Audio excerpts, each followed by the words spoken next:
the other thing that, so beyond this teacher and student relationship, the horse, how come the horse is a teacher? By telling the rider what he understood, what he perceived. So, when the horse's ears go forward and the eyes start to look forward or backward, sideways, but they are changing position and the ears go forward, the rider lost his focus, because the first signs of the horse returning to the instinct-guided system, losing attention to the rider, starts with this gesture, with the ears listening forward and the eyes looking backward, sideways, to see if a predator is leaping, attacking, jumping, or somewhere around. It is amazing how much riding is done with horses whose focus is gone from the rider and switched back to the reliance of instinctual promptings out of nature. In fact, very often dominant horses add to this a certain amount of bristling, because they act as the sentry to the herd. So they are sensitized to immediately bristle in bodily gestures to tell the rest of the herd, take flight, full gallop forward, tiger is attacking. And then when the tiger got something to eat, everybody's head is down and grazing on the pasture, having a good time. Nobody's mourning the little brownie that just got eaten. But the horse's attention is his genetically coded responsibility. So, in essence then, the ideal is when the rider attracts the horse's focus and attention and keeps it for the entire length of the time when they are together, which includes on the ground. The horse is not supposed to go through the rider and come back in reverse when the rider is next to him on the ground. The horse has to pay deference and attention to the rider on the ground just as much as when the rider is in the saddle.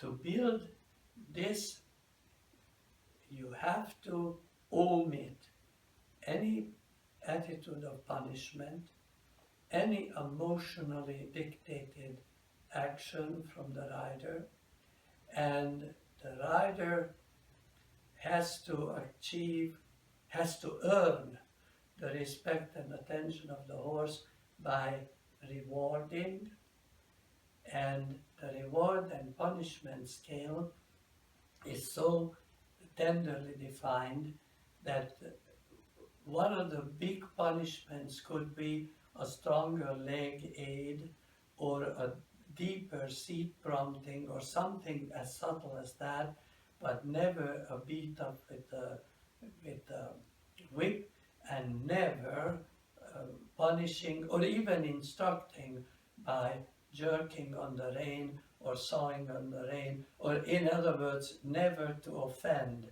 the horse's mouth and never to use rein contact or the roll of the reins as a punitive device, not even allowing the reins to confine the full articulation of the joints in the hind legs. So, another important thing riders are not trained anymore to pay attention to, and it's essential, is what I call the opportunistic riding. A rider who finally got the horse's full devotion and attention and focus will experience things like asking for a medium trot on the diagonal, and the horse will depart in a left lead canter. He is not to punish the horse not to jerk the horse to a halt, not because number one, always do what you want the horse to do. So if you want a medium trot and he gives you the canter, you don't jerk him to a halt and back him up 22 steps and then whack him with the whip. That's not what you want. Therefore, you shouldn't do it. What do you want? A medium trot. How do you get it? By repeatedly teaching it. You do it 18 times until the horse got it, right? Right. And you correct him forward when he makes a quote-unquote mistake. It's not a mistake. You put him there. You either prompted the canter departure from the medium trot, or you provoked it by losing your balance, or by disturbing your rein, or whatever. But the person who made the mistake in quotation mark is the rider, because horses do not make mistakes, and horses do not understand the concept of a mistake. You can't punish it because they don't know why you whacked him, or they don't know why you jerked on the rein, or they have no concept of, oops, it's a mistake. No, the rider's mistake is, of course, hers. It's not induced by the horse, and it has to be corrected by going with the horse and say, you got it right, honey. I asked for this left lead canter. Of course, you bite your lips and say, I'm going to just blow up. But you keep smiling and thinking, I'm a genius of a rider. I actually let the horse canter. It was my mistake. I promoted, because if you confuse a horse and every time he strikes a canter on the diagonal or makes a so-called mistake, and you react to it, why should the horse obey your next prompting, which might be your hysterical behavior? If some of your aids are to be obeyed but others not, then you really think you are riding Albert Einstein, who could discern these nuances, but you are riding a grazing animal, and he doesn't understand when you tell him from a halt, right lead canter, and you love it, and tell him from a halt, trot, and you don't love it. You jerk him back because you asked for something else. So the rider's consistency is to reward immediately when the horse got it right.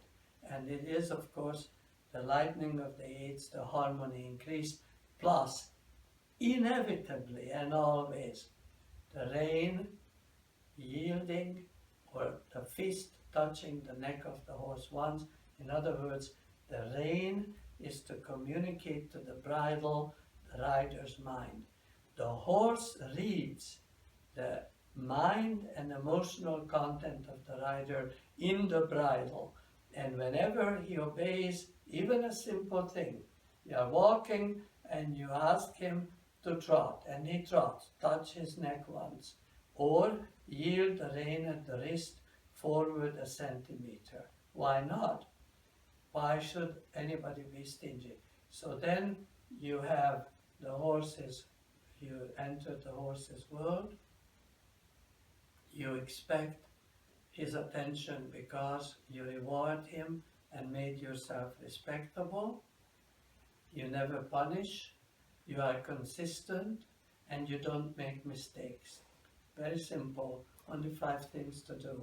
And then the horse is tamed, and the taming is gradual. You have to be patient to make it bloom, and then you have your horse on the aids. Thank you.